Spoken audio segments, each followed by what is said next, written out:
So, good morning everyone.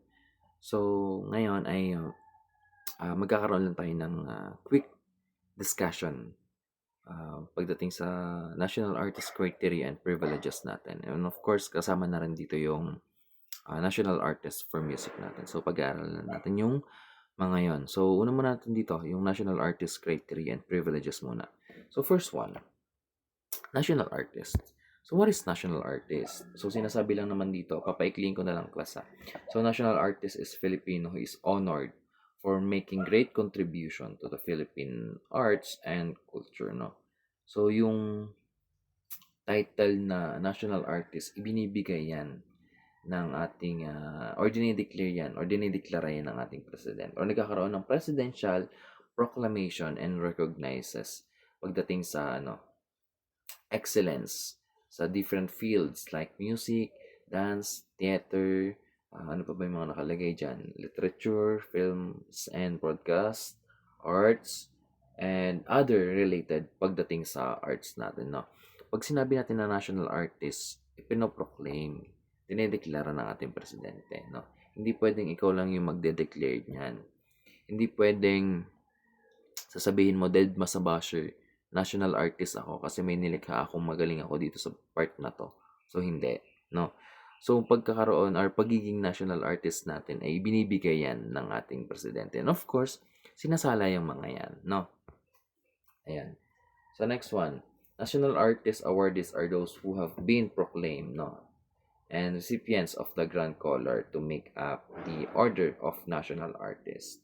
Meaning to say, Filipino who receive the Grand Collar and part of the Order of National Artists. Yun yung mga National Artist Awardees natin. And pag sinabi natin na Order of National Artists or yung orden ng gawad sa pambansang alagad ng sining is, yan, sorry, minalabas.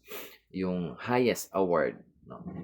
Again, pag sinabi natin na Order of National Artists, it is the highest award given to Filipino who made great contribution in arts and literature, no? And sino nga ba yung mga yan? Unahin natin si painter, ang painter natin si Fernando Amorsolo, no? Kauna-unahang nabigyan ng Order of National Artists or ginawaran ng Order of National Artists noong 1972. Ayan.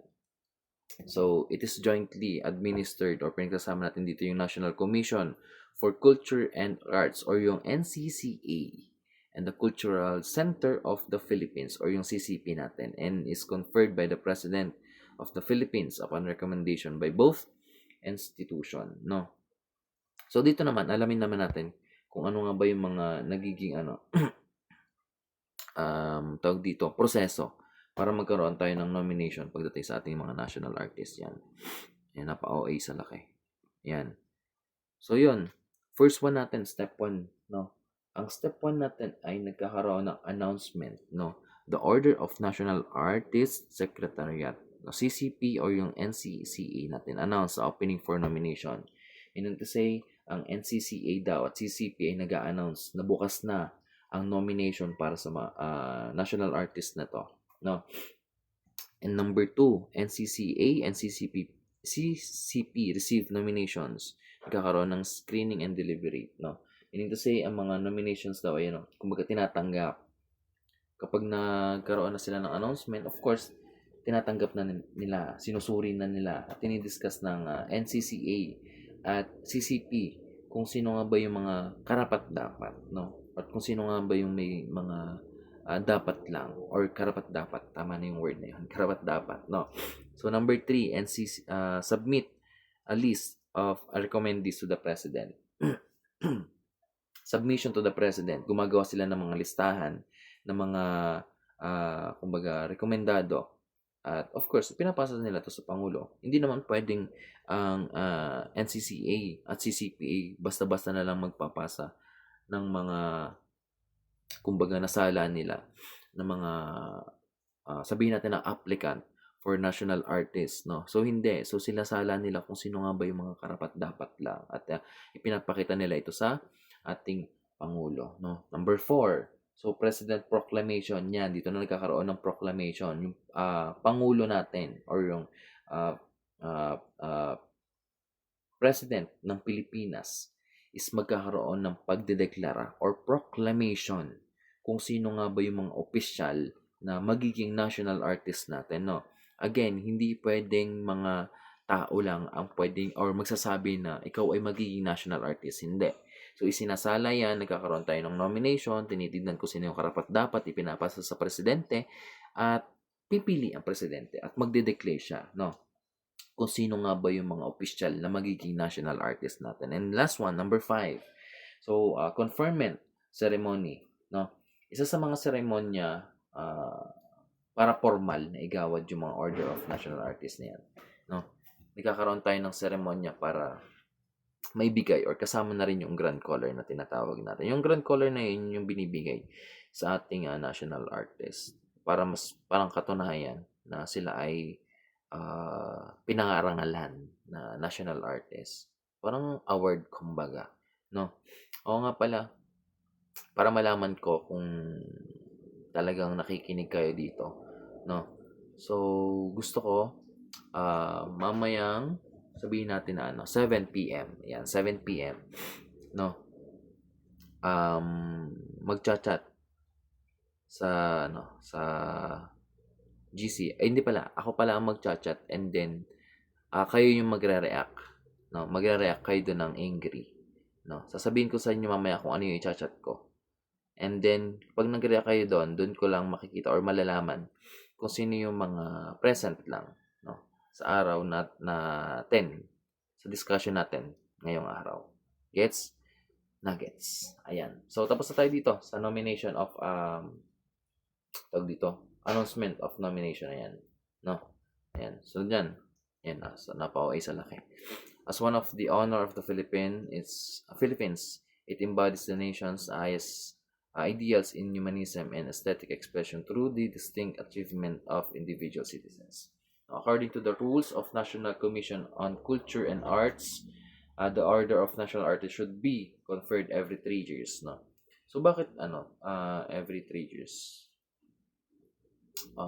At saka bakit hindi siya nagaganap every 3 years, no? Doon muna tayo sa hindi na lang nagaganap every 3 years kasi nga nagkakaroon din naman kahit papaano ng conflict na kung saan sa pagsasala ng ating mga is kumbaga hindi nagiging sapat or hindi tayo ganun nakakakita kaagad ng mga national artist natin or madideclare natin o madideklara natin na as national artist. Of course, kasi may mga ilang kumbaga dapat tayong tignan bago natin sila i-consider as national artists. Of course, unang dyan yung dapat nakakatulong or nakakapag-boost ng ating arts or Philippine arts, no? Nakaka-impluwensya ng ibang tao. At of course, ay yun nga, great contribution pagdating sa Philippine arts or literature natin, no? Ayan.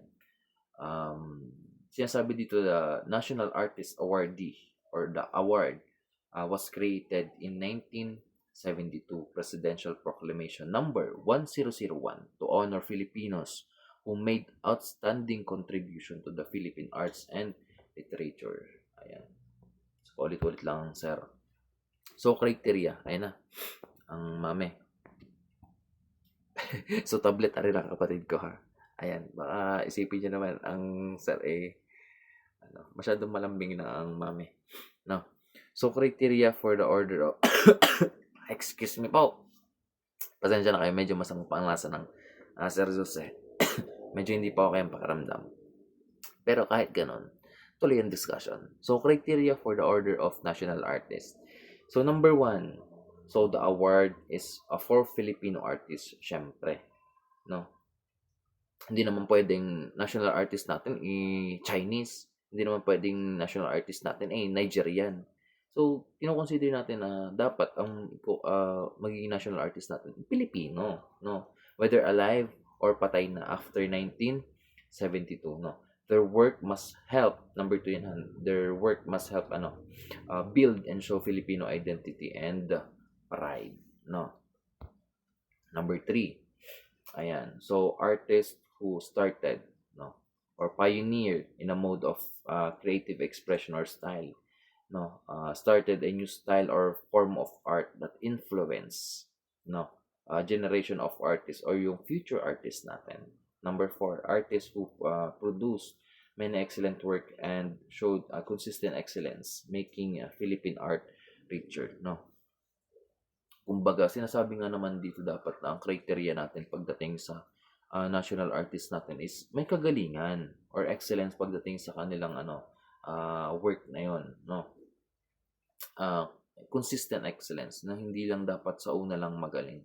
Dapat is patuloy na nagiging magaling para mapagyabong pa yung Philippine art natin, no?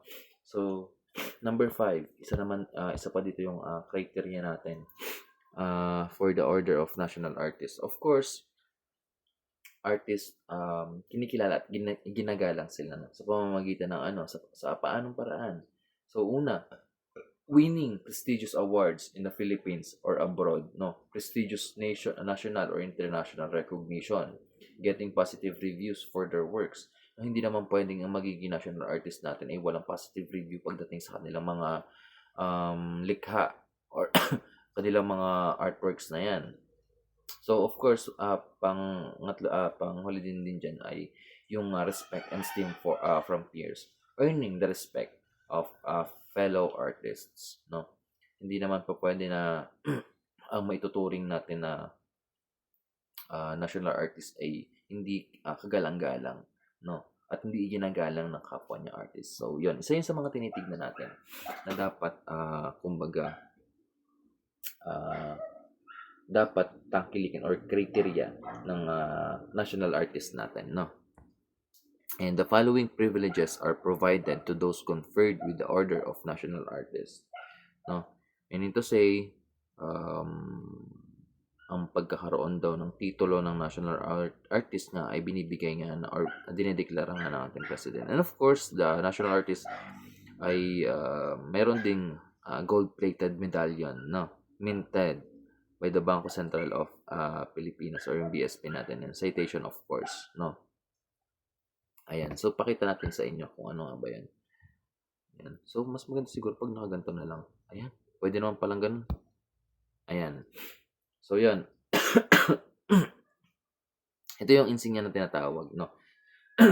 Na ibinibigay sa mga artist natin. Ayan. So, pag nagkaroon kayo niyan, edi paldo-paldo kayo niyan, panigurado. Ayan. So, the insignia of the Order of National Artists, no, is the Grand Collar. Ito yung Grand Collar class, yan yun. Grand Collar, no. It has a circular links show the arts of 8-point sunburst, no, na kumbaga nakahanging siya sa sa Sampaguita Reef. Yan. Hindi pala siya na dito. Hindi pala siya na zoom. Ayan. So yung 8 sunburst na yan yung kumbaga, ayan. 1, 2, 3, 4, 5, 6, 7, 8. Yan. And then, the medallion in the center is colored red, white, and blue, no? Na kung saan like, katulad ng ating Philippine flag. Yan, wait nga lang. Hirapan pa ganito eh. Yan, ganito na lang. Para pwede nating i-zoom tsaka hindi i-zoom. Ayan. So, dito rin, class, nakatatak din dito yung 3Ks na yan or KKK na yan, which stands sa sinasabi dito na stands for katotohanan, kabutihan at kagandahan, no? The true, the good, and the beautiful, no? The collar is made sa silver and gilt bronze, no, na kung saan hindi siya gawa sa tawag dito. Alam niyo yung madalas na binibigay sa mga award kapag mga ganito. Di ba yung mga yan, yung mga parang lace niya na yan is kumbaga parang bulaklak lang. Dito is hindi. Enamel din siya. Kumbaga pilak na siya, no? Na kung saan yun ang ginawa nilang lace. Para nga naman mas maganda tignan or pag binibigay sa ating mga national artists, no? Ayan. Next one. Ayan. Punta naman tayo dito, yan. Ito yung pinaka-the best talaga pag naituring ka na national artist eh. Yung benefits of national artists. So, first one is cash award. No? Sino ba naman may ayaw ng cash award? So, lahat tayo gusto niyan. No? So, So, siyempre, para makuha mo yan, kailangan nagkaroon ka muna ng ambag pagdating sa Philippine culture natin or sa kultura ng Pilipinas, no? So, 200,000 daw para sa buhay na awardee, no? And tax-free yan ha. And then 150 naman dun sa mga sa mga awardee na kumbaga pumanaw na, no? At nabibigay naman yan sa mga kamag-anak, no? And then monthly lifetime pension, 50,000. Ano nga uli? Magkano? Sabihin. Magkano? Ayan, 50,000 buwan-buwan. Kada buhay ka, no? Kada buhay ka, 50,000 ang makukuha mo. Diyos ko po, Rode. Kahit hindi ka na magtrabaho talaga, no? So, napakahirap. Pero napakahirap maging isang, or may declare, or maging isang national artist, no? Life insurance, at saka state funeral, no? Meron sa state funeral na yan, meron ka diyang tawag dito, 500,000, no? Life insurance coverage awardees for still insurable. A state funeral benefit not exceeding 500,000, kalahating milyon, no? Place of honor, of course, in line dito is kumbaga kahit papaano is nagkakaroon ng special na lugar sa pagkilala sa mga national artist natin, no? Binibigyan sila ng kumbaga special na lugar ng pagkilala. Ayan. So, hindi lang to basta-basta kung saan ka pwedeng ipakilala, no? Special dapat na lugar yung pagpapakilala nila sa'yo, no? Ayan. Next one. If you're given the title of national artist, of course, kaya ka nga binigyan ng titulo na national artist, it means you are considered one of the best in your field, no? The best ka daw pagdating sa mga yan. So, saan ka nga ba magiging magaling pagdating dyan? So, it shows you have made important contributions to the development of Philippine arts and literature, no? Na kung saan nag-excel ka daw sa area ng mga to. Music, dance, theater, literature, no? In short, being national artist is a sign of high recommendation or recognition ng for your contribution to the country's culture and art, no? Sinyalis lang yun na may mahalaga at saka malaki kang ambag pagdating sa kultura ng ating bansa, no? Sa arts ng ating bansa, no? Yan, ilan lamang yan sa mga criteria and privileges ng isang national artist, no? Ayan, jump in naman tayo dito sa ayan. So dito naman tayo sa lesson 4 natin, national artist music. Sabi sa inyo, ikli lang yun tsaka konti lang yan. So unahin natin dito si Lev Claverio. So mas paikli lang natin no?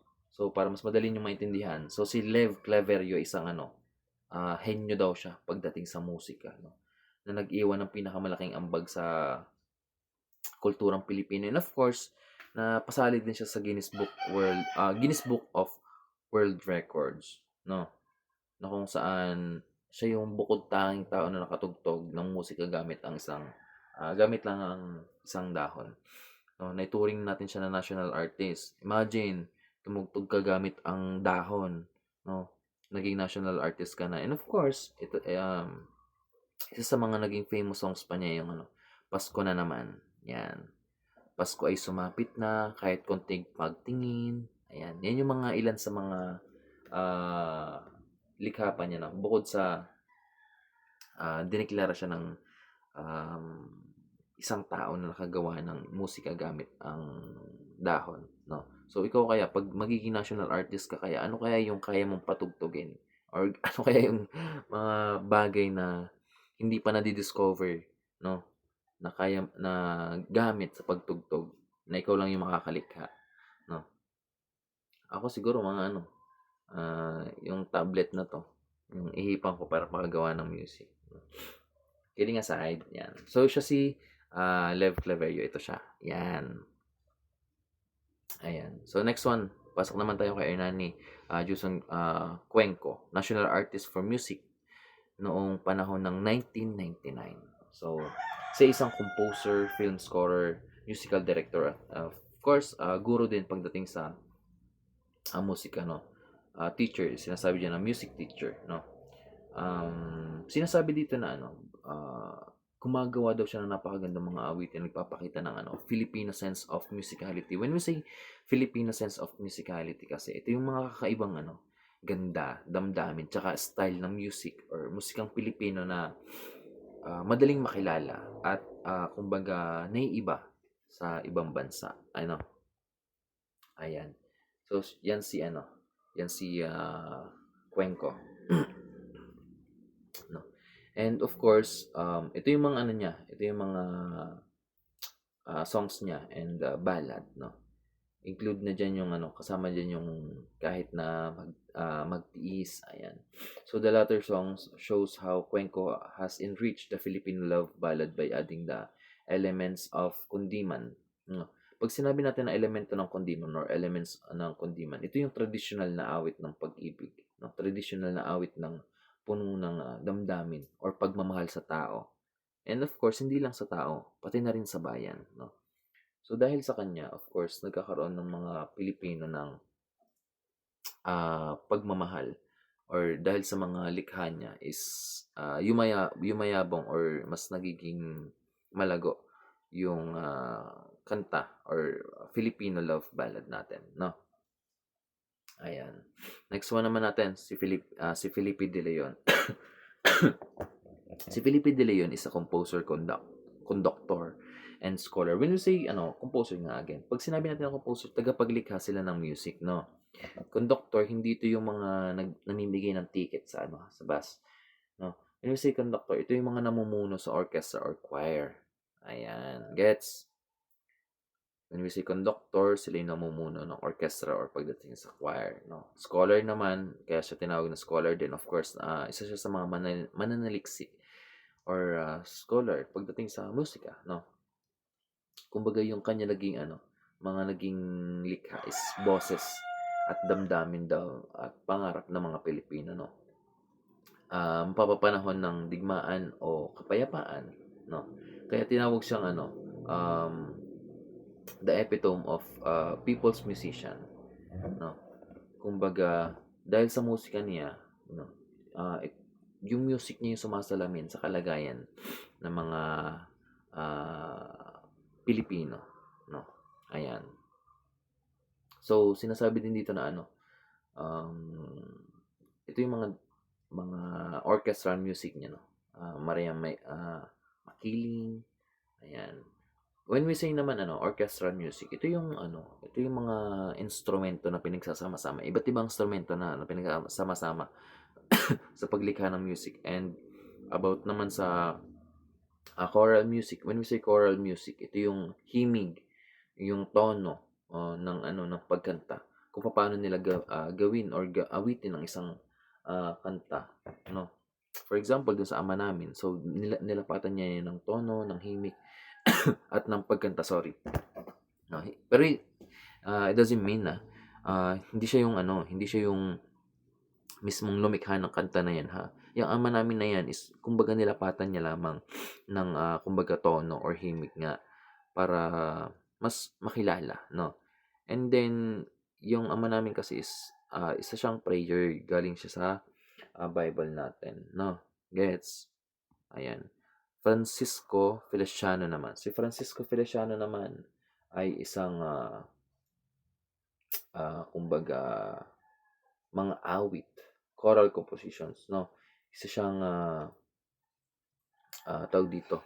Mas kinikilala siya si tawag dito. Si Feliciano na to, kinikilala siya sa mga music niya ng mga ng mga alam niyo yung pangsimbahan, something like that, no.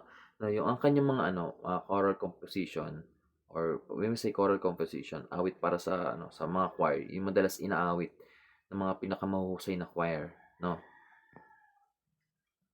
Ayan, dito tayo. So, madalas na inaawit sa pinakamahusay na na acquired sa Pilipinas. Yan, tulad ng Philippine Madrigal Singers, ayan, UST Singers, Novo, Concertante Manila, no? Na kung saan itong mga singers na to or yung mga grupo ng mga to is nagkakaroon ng Hakot Award, no? Gamit yung musika ni Feliciano, no?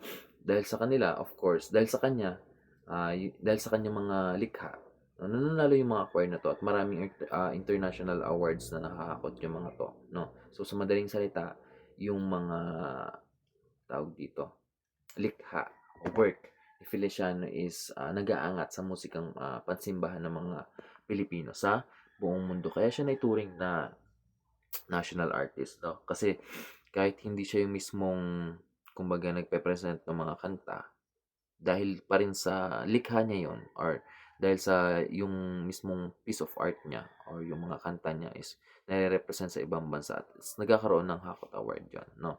And by that, of course, nagkakaroon siya ng contribution para mas makilala ang musika natin, no? Especially pansimbahang musika ng mga Pilipino sa buong mundo. Ayan.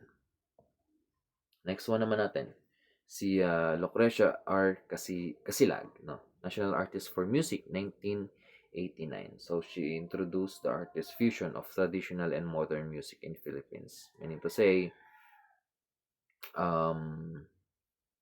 kumbaga, nagkakaroon ng combining, no? Filipino and Western music for her contributions as a teacher, composer, and performers. She made compositions for songs, piano solos, marches, hymns, no, at iba pa, no. So tinatawag din siya na First Lady of Philippine Music, no. Ayan, siya 'yon, no. So sinasabi din dito na number of her famous compositions include arrangement of Tagalog folk songs, no. Yung Chitsiritsit, Bahay Kubo, Leron-Leron Sinta, hindi siya yung gumawa ng mga yan. Pero, nagkaroon siya ng bagong bersyon. Bagong bersyon ng mga Tagalog folk songs na mga yan, no?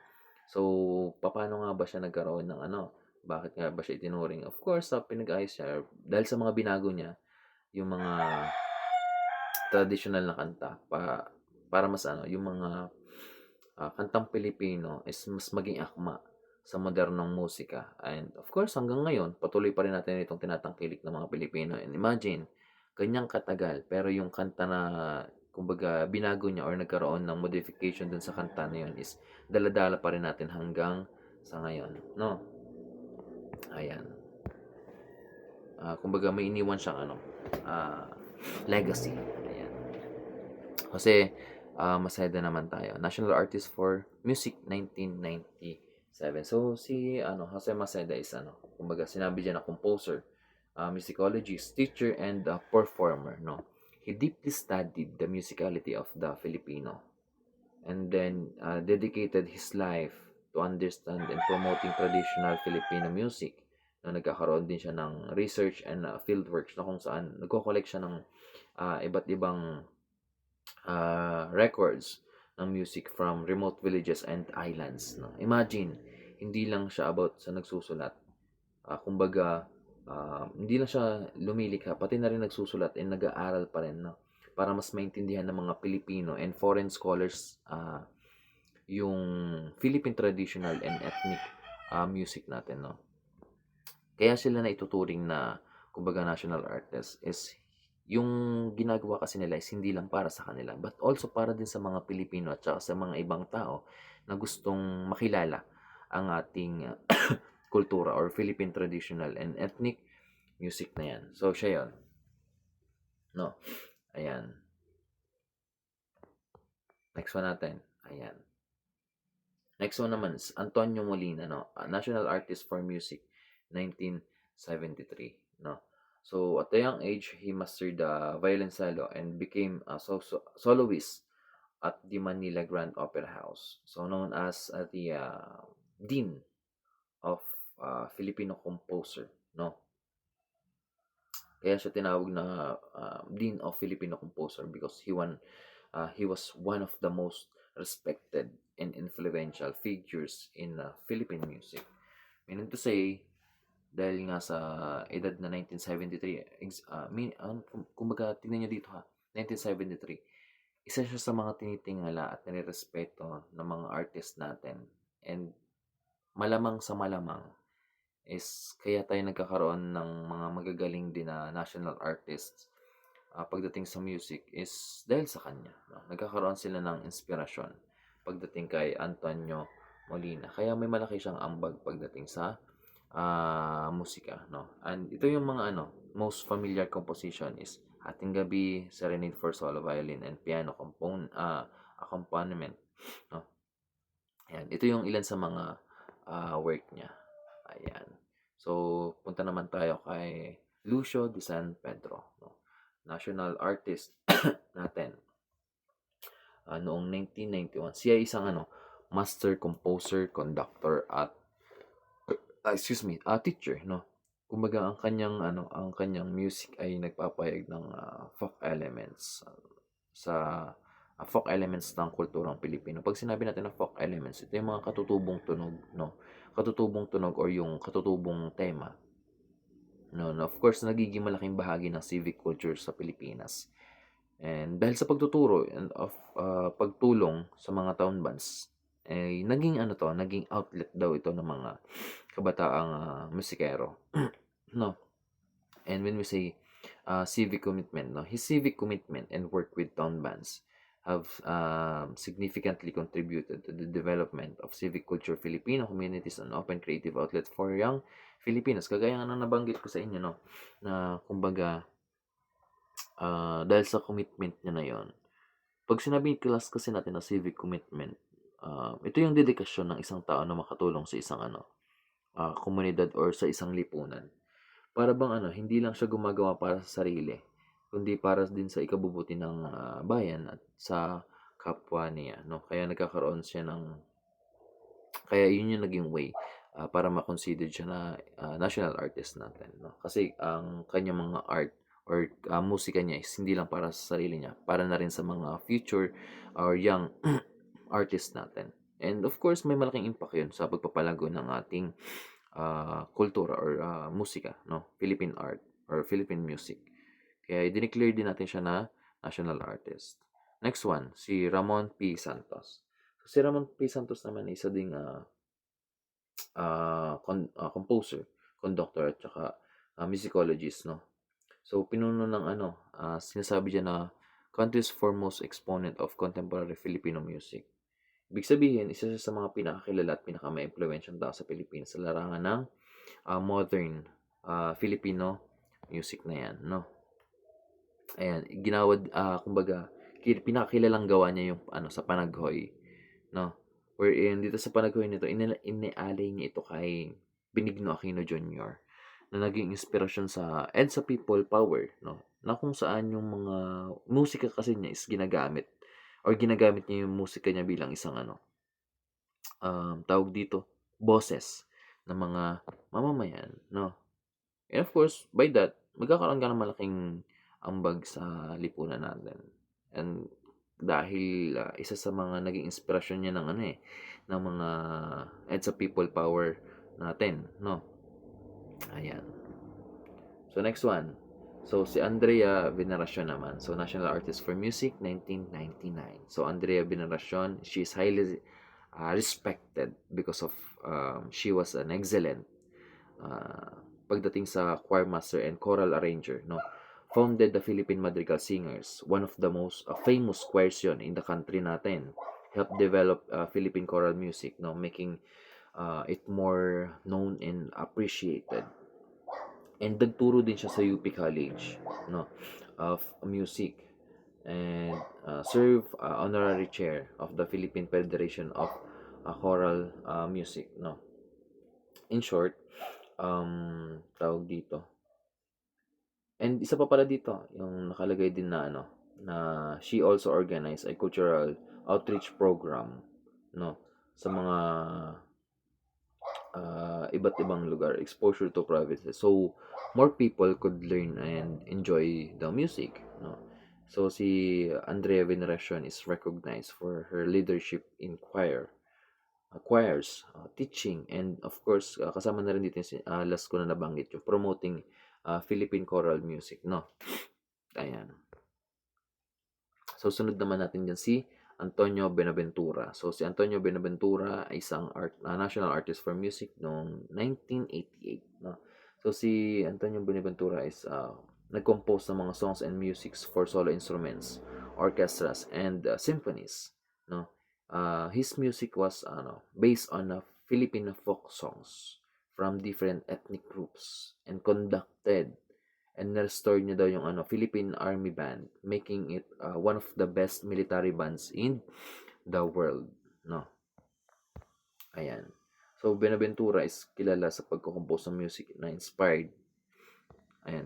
inspired sa folk culture and improving, of course, orchestral and military band music in the country, no.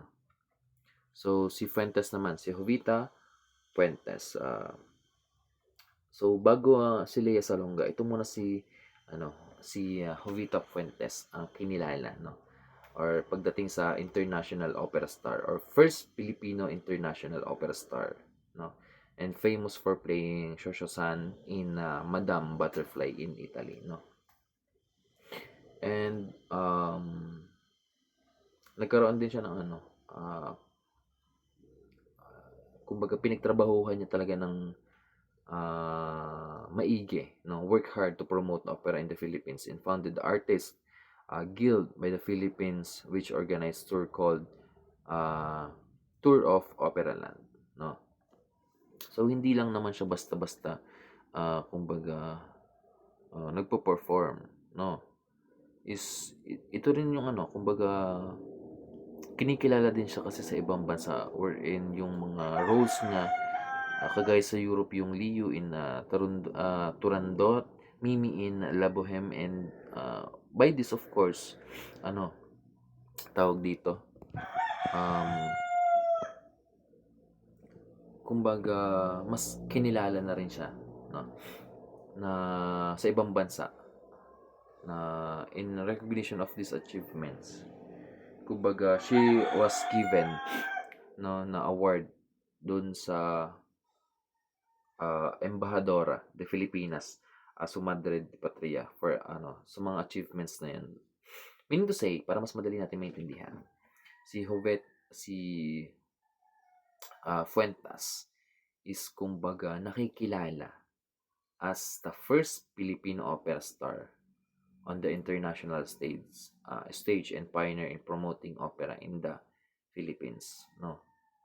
So may malaking ambag siya pagdating sa pagpo-promote ng opera, no, Philippine opera star dito sa ating bayan or sa ating Pilipinas, no. Ayan. So yan. So kay Ryan Cayabyab naman tayo. So si Ryan Cayabyab, for sure, kahit papaano narinig nyo na siya or kahit papaano siguro sabihin natin na humaging na ang pangalan ni Ryan Cayabyab sa tainga ninyo, no. So Ryan Cayabyab is one of the most famous talented Filipino composers, no, arrangers and musical director since the 1970s, no. His music covers many styles, yung classical music, popular music, no. Kinikilala din siya na pagdating sa media, no, kung saan nakikita niyo siya sa mga TV hosts and pagja-judge pagdating sa singing competitions. He kumbaga his music celebrates the life and happiness and reflects the Filipino spirit, no? In short, Ryan Cayabyab is the famous for his versatile music that shows the enjoy and culture of Filipino people. Yan. At ito yung ilan sa mga notable works ni Ryan Cayabyab. Ayan. So next one naman. So next one is kay Fides Cuyugan Asensio, no. So si Fides Cuyugan Asensio naman ay kumbaga nag-work din, no. So Professor Emeritus Fides Cuyugan Asensio is more than 6 decades of involvement with the art of opera displays her dedications and passions for bringing inaccessible Western dramatic idiom into Philippine theaters for the Filipino opera enthusiasts and experience and learn from, no? Sinasabi lang naman dito, class, imagine ha, no? 6 decades, 60 years na kumbaga pagtatrabaho in opera and musical theater para maipakita lang yung passion and dedication niya, no? So, deserve na deserve talaga ng mga taong ganito na kumbaga hindi sila sa una lang magaling, no? Hindi sila sa una lang kumbaga matatawag natin na national artist ay hanggang sa dulo, no? Imagine 60 years na nagsisilbi sila sa musika, no? And of course, she performed, taught, produced, and directed many operas and theaters na kung saan tumutulong sa pagre-revive ng classical musical theater natin sa ating bansa. And also her performance, no, nakilala din siya sa performance niya as Sisa in Felipe de Leon's sa No Limit ang Tangere is considered one of the most important Philippine musical history, no? So yun. So kay Asensio tayo pinaka magtatapos. And then of course, yung sinasabi ko sa inyo kanina na magbibigay ako sa inyo ng isang chat or magcha-chat ako sa GC natin ng pwede nyo or pagre-reactan ninyo ng angry react, no? Angry react ang i-react nyo dun sa magiging chat ko. And ang i-chat ko sa inyo ay good evening. So sa good evening kayo magre-react ha ng tawag dito, angry react, no? So kung gets, na gets, and hanggang dun lang yung magiging topic natin. National artist criteria and privileges, and of course yung national artist natin for music. So that's all, and hope na magkaroon tayo ng magandang panahon at good luck sa inyong magiging quarterly exam, no? Mabuhay kayong lahat, and that's all. Thank you.